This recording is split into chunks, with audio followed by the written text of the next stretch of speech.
Hello, नमस्ते, सत श्री अकाल। मैं हूँ अनामिका और आप मुझे देख रहे हो फेयरलेस वीमेन पे। तो आज हम बात करेंगे कि प्राइवेट हॉस्पिटल के एक्सपीरियंस की कितनी वैल्यू है और गवर्नमेंट हॉस्पिटल के एक्सपीरियंस की कितनी वैल्यू है। तो स्टार्ट करने से पहले मैं सभी को एक ही बात बोलना चाहूँगी और एक ही एडवाइस देना चाहूँगी कि अगर आप नर्सिंग कर रहे हो, अगर आप 3rd ईयर या 4th ईयर में हो, तो आपको अपनी कॉम्पिटिटिव एग्ज़ाम की तैयारी अभी से स्टार्ट कर देनी चाहिए। बिकॉज़ ये अगर आपने बीएससी नर्सिंग अगर आप कर रहे हो, बिकॉज़ उसमें आपको एक्सपीरियंस की नीड नहीं होती है, तो बेटर होता है कि आप 3rd ईयर या 4th ईयर में अपनी कॉम्पिटिटिव की तैयारी स्टार्ट कर दीजिए।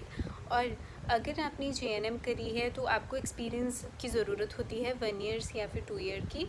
तो आपको इन बिटवीन तब उस टाइम पे आपको कौन से आप गवर्नमेंट हॉस्पिटल या फिर प्राइवेट हॉस्पिटल दोनों में से कौन सा चूज़ करना चाहिए। बिकॉज़ आपको पता है कि आजकल गवर्नमेंट हॉस्पिटल में भी कुछ एक कॉन्ट्रैक्ट बेसिस आए हैं कि अब वहाँ पे आप जॉब कर सकते हो। लेकिन आज हम देखेंगे कि दोनों में से कौन सा ज़्यादा बेनिफिशियल होता है। तो सबसे पहले मैं तो आपको यही एडवाइस करूँगी कि आप अपने एग्ज़ाम की तरफ फोकस कीजिए। बिकॉज़ प्राइवेट हॉस्पिटल के कंपैरिजन गवर्नमेंट हॉस्पिटल ज़्यादा बेटर होते हैं हर चीज़ के लिए। कुछ एक मुझे कमेंट्स आए थे कि प्राइवेट हॉस्पिटल में भी अच्छी सैलरी मिलती है, तो वो सिटीज़ में जैसे जैसे सिटीज़ जाती हैं, जैसे मुंबई, बेंगलोर, वहाँ पे मुझे नहीं पता, वहाँ पे सैलरी ज़्यादा हो सकती है। लेकिन मैं मेनली फोकस करती हूँ अपनी रूरल एरियाज़ की, हिमाचल, पंजाब, चंडीगढ़। वहाँ पे इतनी सैलरी नहीं है। अगर आप दिल्ली तक भी जाओगे तो इतनी सैलरी अगर आप फ्रेशर हो तो ऐसे नहीं है कि आपको 35,000, या फिर अगर आपकी लग भी जाएगी तो आपको कट के आपको पता है कि आपको कितना मिलता है। तो इससे बेटर होता है कि अपने लिए 1 या 2 साल निकालो उससे, या फिर 6 मंथ अगर अपने लिए डेडिकेटेड आप 6 मंथ देते हो तो मैं श्योरिटी है मेरी कि आप एग्ज़ाम क्लियर कर सकते हो। और वो बेटर होता है, लॉन्ग टर्म का सोच के चलना चाहिए कि 1 मंथ में अगर आपने 6 मंथ लगाए हैं तो 1 मंथ में आपकी सैलरी कितनी होगी और आप कहाँ तक जा सकते हो नेक्स्ट कमिंग ईयर्स में। तो एक प्राइवेट पे स्टक रहने से अच्छा है, बिकॉज़ जब आप पैसे कमाना स्टार्ट कर देते हो तो आपका थोड़ा टच भी छूट जाता है। अब बात करते हैं कि प्राइवेट या फिर गवर्नमेंट हॉस्पिटल का एक्सपीरियंस कौन सा मैटर करता है।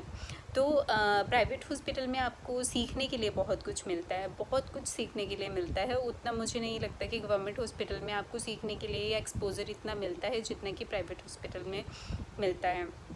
तो ये अगर जैसे आपने जेएनएम करी है, अगर आपने जाना है, चूज़ करना है, तो आप कोई भी प्राइवेट हॉस्पिटल चूज़ कर सकते हो।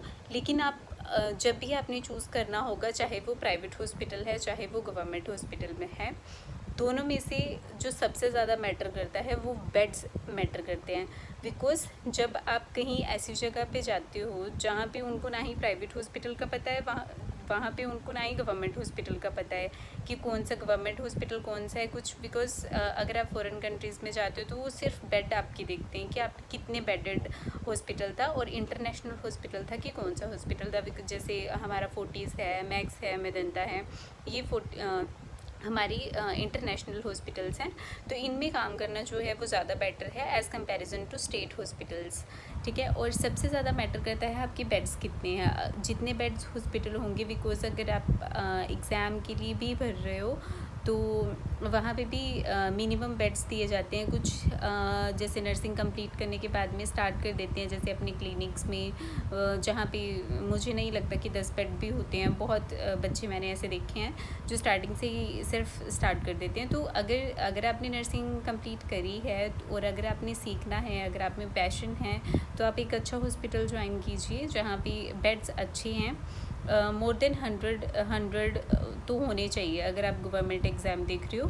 वैसे अगर आप कहीं और के लिए अप्लाई करना चाहते हो तो मिनिमम 500 बेड्स जो हैं वो होने चाहिए। 500, 300, 500 इतने तक होंगे तो उतनी वेटेज आपकी प्रोफाइल की बनती है। ये मैटर करता है और उतनी आपकी वेटेज बन जाती है। ऐसे नहीं कि आपको रिजेक्ट कर देंगे, कम बेड होंगे, लेकिन मिनिमम 100 या 150 तक तो होनी चाहिए, मिनिमम 100 तक तो होनी चाहिए। और सबसे ज़्यादा आपको सीखने के लिए तो प्राइवेट में ही मिलेगा गवर्नमेंट के कंपैरिजन। तो अगर आपको जैसे कुछ एक बच्चे होते हैं अपनी 30-30 सैलरी छोड़ के, जो कॉन्ट्रैक्ट आजकल चल रहे हैं प्राइवेट गवर्नमेंट हॉस्पिटल्स में, वहाँ पे ज्वाइन कर रहे हैं बहुत कम सैलरी पे, तो मैं उनको इतना ही बोलना चाहूँगी कि बेटर है अपना टाइम वेस्ट करने के बजाय आप अपने एग्ज़ाम पे फोकस करें। और अगर आपने कुछ सीखना है, अगर आप में पैशन है, अगर आपको ज़रूरत है 2 इयर्स के एक्सपीरियंस की, तो आप किसी प्राइवेट हॉस्पिटल में 2 साल लगाइए और वहाँ पे अच्छे से डेडिकेटेड वहाँ पे साथ में स्टडी कर सकते हो, और साथ में बेड्स के अकॉर्डिंग और अपना इंटरनेशनल हॉस्पिटल के अकॉर्डिंग आप चूज़ कर सकते हो। अगर आपका फ़ॉरेन का प्लान नहीं है तो कोई भी आप स्टेट हॉस्पिटल भी चूज़ कर सकते हो, लेकिन बेड्स उसमें भी अच्छे होने चाहिए। ऐसे नहीं कि बहुत लो जैसे बहुत कम बेड्स हैं, तो स्टेट हॉस्पिटल लेकिन अच्छा हो, जो सैलरी पैकेज अच्छा दे, और जो मतलब रेपुटेटेड हॉस्पिटल हो, वहाँ पे आपको ज्वाइन करना चाहिए। मिनिमम 100 बेड्स होने चाहिए।